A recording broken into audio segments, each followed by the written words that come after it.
Yes, we are in the game. All right, so let me just quickly recap what I did so far. I went ahead and navigated to Google. I'm going to sign in using my Gmail address, okay? And then I'm going to go ahead and navigate to Classroom.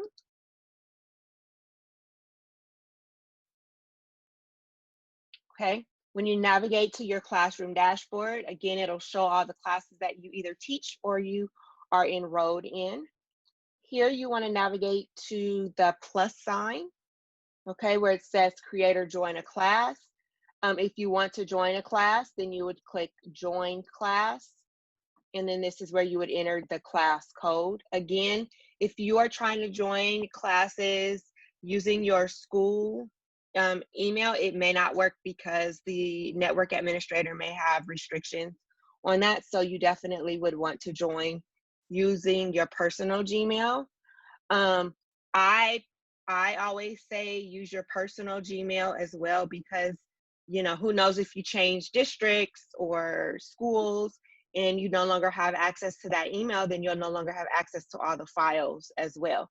But you can easily share from your personal Gmail to your school Gmail, and I can show you that a little bit later. So all we did was go in and we clicked create class. It's going to put up the disclaimer saying that you're not using this with actual students in a school setting, okay? I'm going to click continue, and then here's where you would put in your class name. So I'm going to call this Google Classroom. Okay, section, I'm going to say this is cohort 1. Subject, we're going to do the basics. Okay, so you don't have to put anything there, but I'm going to put that there. And it is going to take a few minutes, and it's going to create my class. Okay, and don't fret, I will save the recording of this live and post the link. That way, those of you, you can play it, stop it, rewind, you know, as you go through these different steps if I may be moving just a little bit too fast. Okay, so now we are on our stream for our brand new classroom. If you notice, it has the name of the class here, and it says cohort 1. Okay, here is the class code. This is what you want to share with your students so that they can add themselves to your class, or you can do it manually. So if any of you guys want to hop on in, pop into this class so that you can see what I'm doing. Here's the class code. It's CPLDHDX. And remember, you're going to need to use your personal Gmail, not your school Gmails, to get in here. Okay. The other thing on our stream, if you do this, then it tells you what the subject is. Okay, so you can do that. Here we will put any announcements. Any work that would be due would automatically pop up here for the student so they can see it at a glance. Okay. The next tab that we have up here is going to be our classwork tab, and this is where we post the assignments and materials and everything for our students. If you notice, you have the create button here. This is where you can decide what it is that you want to create. You probably will not have this one here that says Cami assignment because that is an extension that I added.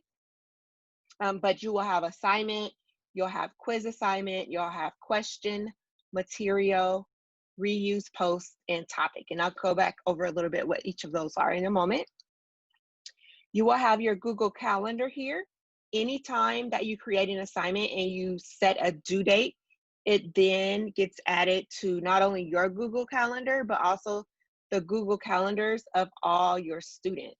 So if you put that due date, then what it will do is it will give a reminder to students, which is very, very helpful.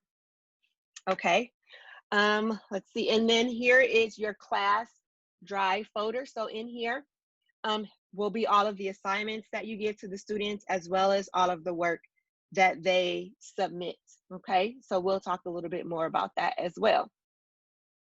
When you go to the next tab, this is your people tab, and this will show you the teachers that you have. So if you have a co-teacher, you want to add them. If you have a teacher assistant, you want to add them. If you have, I would even create a substitute teacher account. Okay, so for example, if you can ask your email or your network administrator, could you please create 2 additional email accounts for me? One would be a substitute teacher. So for me, it would say Tunson substitute or Tunson guest teacher, however you want to call it. And then I would also have another one that says Tunson student. And the reason why you want to have a student email account is so that you can go in and take a look at what your students see, you know, from the student point of view. So that's very helpful. And then the substitute teacher, whenever you're absent, however that's going to look through distance learning, then you can just give them a login, the email login, and then they will have access to the class. They'll be able to see all the assignments that you have, you know, and it just makes it very simple. Okay, so if you want to add an additional teacher, you would just click the plus, and then you would type in that individual's email address. So I'm going to just add my school email. So this is what you guys will see if you try to log in, oftentimes from your school domain. Okay, so I wanted you all to see that. That tells you to go back in with your personal Gmail. So we're going to go ahead and delete, and then I will just do oops. I'm just going to add, there we go. And now you see that this teacher has been invited, and then once they accept that invite, it will go away. Okay, now for adding students, again, you can just give your students the class code, or you can add them manually. Okay, so I am going to,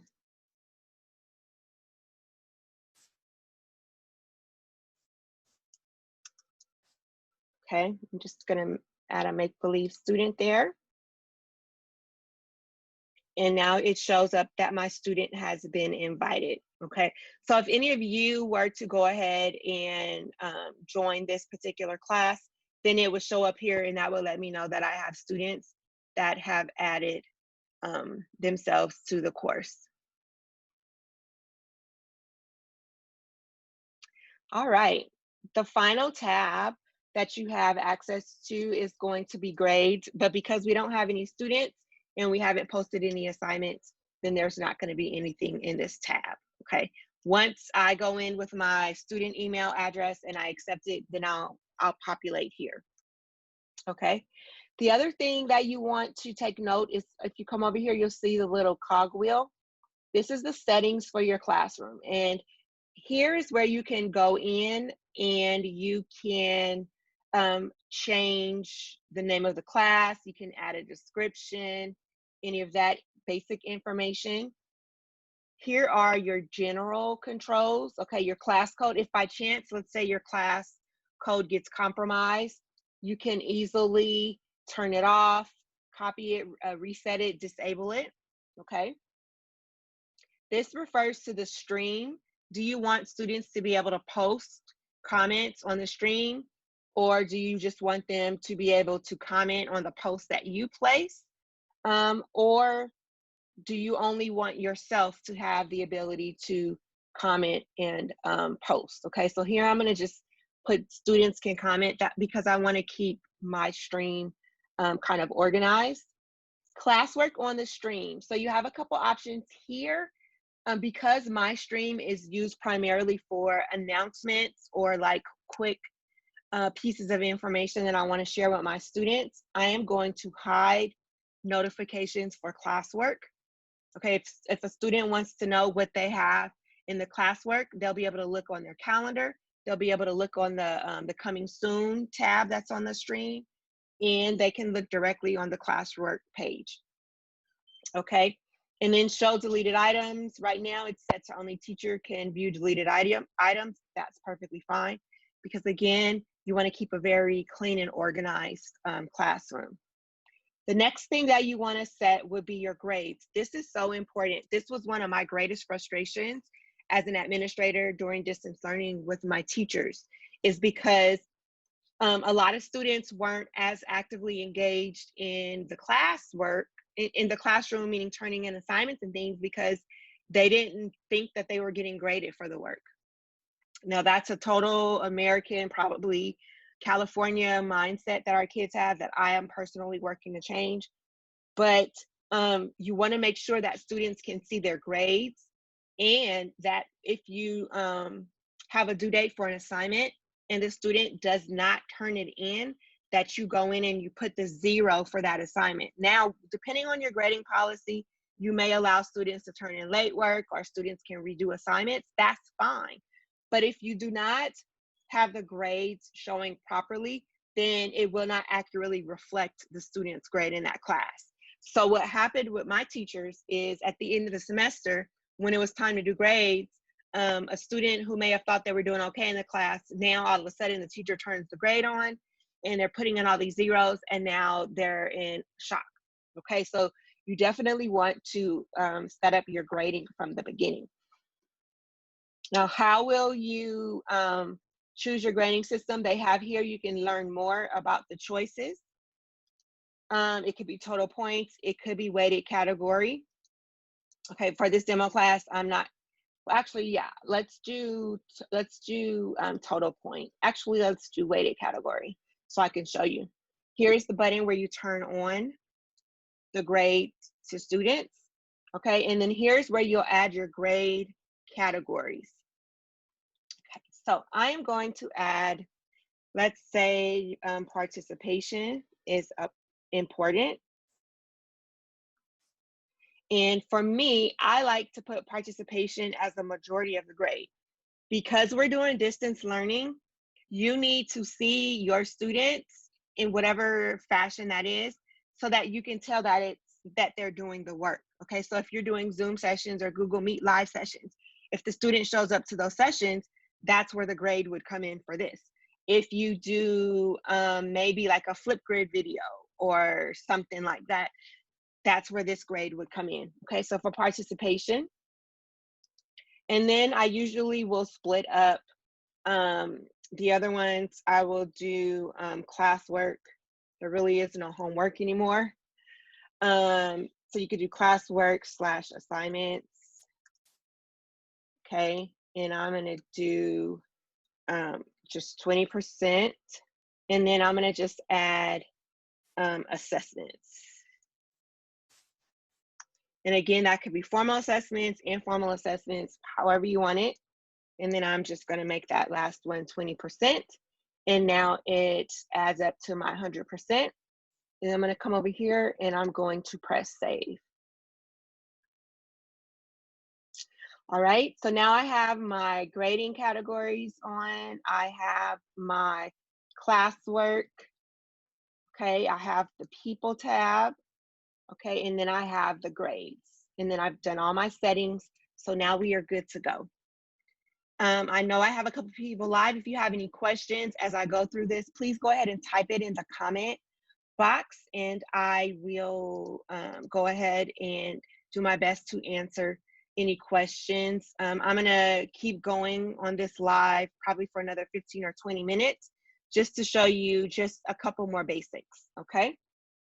Now, the next thing that I like to do, I always tell my teachers, is you want to create your sections in your classroom. Okay, so think of this as if you had a syllabus. It could be a class website. It could be any announcements, stations that maybe you have in your classroom. Just think what would be helpful for your students. So the very first section I always like to create, and these are going to be topics. We're creating our topics first. is going to be important information. Okay, I always like to do this for students so that here is where they'll go. Maybe you have a welcome letter. Maybe you have classroom rules or expectations. Maybe you have your contact information. Maybe you have the link to, let's say, if you have a Kahoot class, Kahoot page, or a Flipgrid page, whatever it may be, any information that students want to access easily, this is where you would post that, okay? So I'm going to have that. Then the next thing you have to decide is, do you want to set up your classroom by like themes or topics or units, or do you just want to do it in chronological order according to the weeks? So for example, let's say if you do in your classroom, let's say you plan traditionally for a 90-minute class period, and when students first walk into class, the first thing that they do may be like a bell work or do now or a warm-up assignment, okay? Or we can say maybe it's a Jumpstart activity. Okay, so I'm going to add this topic. Now, if you notice, it puts by default the newest created topic at the top. I always want my important links and information to be the first thing that they see when they come onto this page. So I am going to just reorder it. You see that? You just drag it and drop it there. Okay. And then as I continue to add my topics, I'm just going to have to move this one back up. Okay. So let's do your Jumpstart activities. Then maybe I want to create our live class sessions. Okay, so maybe that's like the lecture part. Again, I'm going to move this down here. Then maybe here it's going to be create topic. Maybe it's going to be assignments.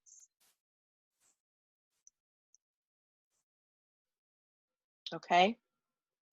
And again, my logic behind this right now is simply like, how would a traditional class session face-to-face look like? So as my students walk into class, I'm going to have, again, their warm-up activity or their bell work or whatever I want them to do when they first come into class. Then maybe I'm going to deliver my direct instruction. So that's where this live class session would go. And then I'm going to give them some type of independent work or maybe a group work. Okay. Then maybe, we're going to have like a long-term project. Okay. We'll just put that there. And I realize that all these are in caps and this isn't, so I'm sorry, I'm very like anal about stuff like that. So all I have to do is just click on these 3 dots and go to rename, and then let me just put my projects, all caps. Okay, so there's there. And then the last section, maybe I want to put for assessments. Okay.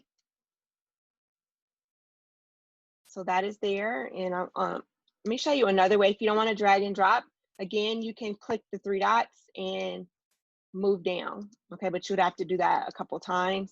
It's just easier to grab it and drop it down. Okay, so now I have my different sections.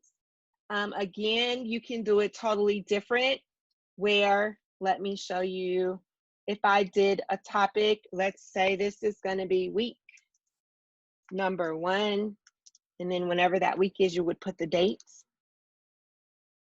Okay, so here it would be week 1. Now, what I would do instead of having all these subtopics or all these other subcategories, what I would do is within each week, I would have the assignment, Jumpstart activity, live class session, assignment, and then if there's a project or assessment, whatever the case may be. So let me show you what that looks like. In that, we will go ahead and we will add an activity. I'm sorry, we will create something. So let's come here to the create button. And let's say my Jumpstart activity is gonna be a question. I'm gonna ask the students a question. I'm gonna call this JA. My students know that is Jumpstart activity. And the other thing that I've learned is if you number all of your assignments, it makes it so much easier when you have to reference it. Okay, so I'm gonna just call this number 001, Jumpstart activity.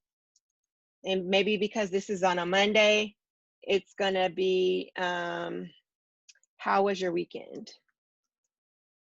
Or let me say, share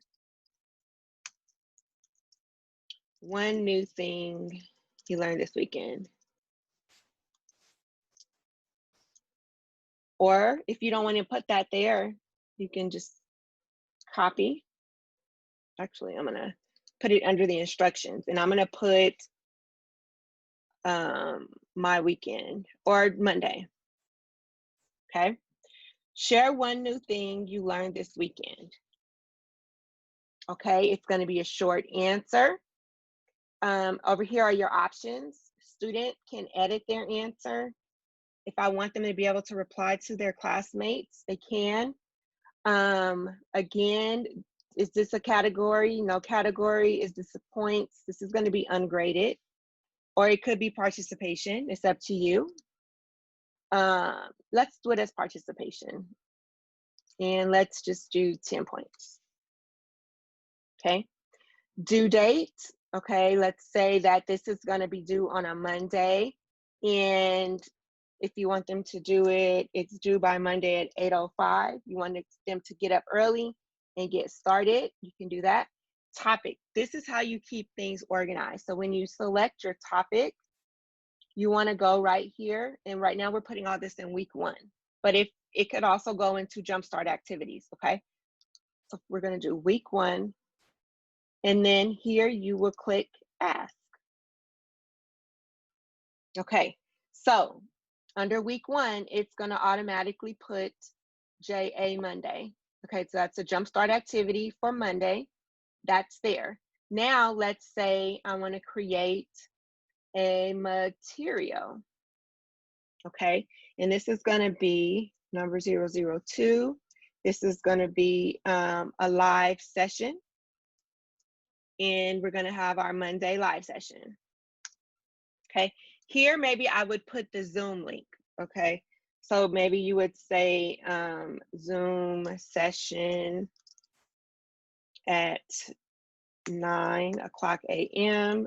to 9:45 a.m. session ID. And then you would put whatever the session ID number is. Okay, and then if there's a password, okay, you would put the password. Let's just say the password is Monday. Okay, so students will know that they will need to log in to the Zoom session at this time. Over here, you want to put it under week 1, okay? The other thing, what I like to do for students whenever we have a live Zoom session is to give them like a note-taking template, okay? So I have one saved in my Google Drive, I believe. Let me see.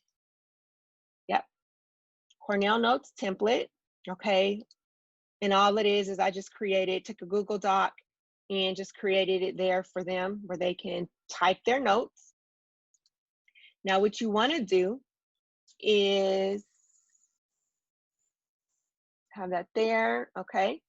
And now you want to post. Okay, again, if you look at week 1, by default, it is going to post the most recent one on top. So we want to keep these in order. So all I'm going to do is just simply go ahead, and all I did was just move it on top. Okay, so now we have assignment number 1 here, assignment number 2 here, so that they know what they're going to do. And then depending upon whatever the activity is, maybe I want them to, let me see, I want them to do an assignment, or maybe I want to create a quiz based on the questions that I'm going to ask them. Okay, so I'm going to call this, remember we're on number 3. This is going to be quiz. Actually, it's going to be live session quiz. Okay, and I'm going to put Monday. And then all you'll do is you'll just go click on here and you will create the questions for your quiz.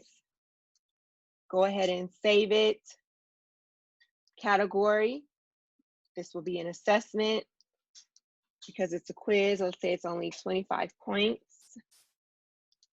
Okay, the due date, if my live session is going to be over at 9:45, that means that this quiz is going to be due by 10 o'clock a.m. Okay, and again, this is going to show up on the students' calendars as well. I am going to put this under week 1, and then I'm going to go ahead and I can assign it now, or let me go ahead and put it in order. Or if I don't want the students to see the quiz, what I can do is edit the assignment, okay? And let me see.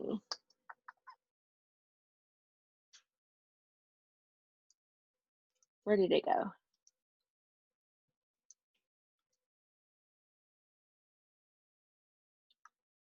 Interesting, it doesn't give me the option to schedule that post. So maybe I did something wrong. I'll come back to that and figure out if maybe you have to wait to do that. Give me 1 second, let me see. Points tomorrow. Topic week 1. Yeah, I have to look into that and I'll get back to you guys on it. Okay, so far right now, and actually we've got the Jumpstart activity, we have the live session information, and we have the quiz. So when your student logs into the classroom and it's week 1, they know exactly what needs to happen. Okay, so let's say that's all that we're going to do on Monday. Then you would go ahead and you would do a new assignment. It would say 004. It would say JA for Jumpstart activity, and then it would be Tuesday. Then you would put Tuesday's activity. So that is just one way that you can organize it. So let's say you don't want to organize it by week, you want to actually organize it by the activities. Then all you would have to do is just take this, drag and drop it under Jumpstart activity. Here is the live session. Here, I'm going to drag and drop that under the live session. And then this quiz, I am going to just drag and drop it under assessments. Okay. And then let's say, I don't even want to do my weeks. Then I can just delete this topic totally. And now I have things organized according to the different topics. So I hope that was very helpful for you guys. If you take a look at the Google Classroom, the Google Calendar, let me turn off all of these other calendars so you can just see what you would see. I know I have so many calendars right now. Okay, so you would see right here that the students would have the question that is due, as well as their quiz that is going to be due. Okay, you also, let me go back, because if I do this live session, let me put a due date. Nope, can you do a due date? Nope. Oh, because it's a material. Got it. Okay. I wanted to see if you could put a due date. But what you would do in that case is you would go in and you would create a new assignment. You can do live, what was it? 002. 2 live session, and then maybe whatever the topic is going to be, let's do, I don't know,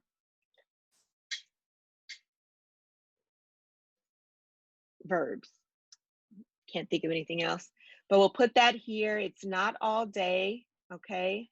It's going to be, we said the live session is going to be at 9 a.m. until 9:45.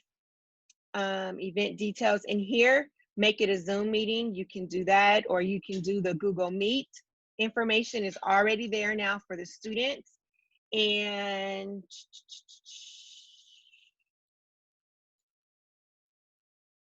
you've saved it.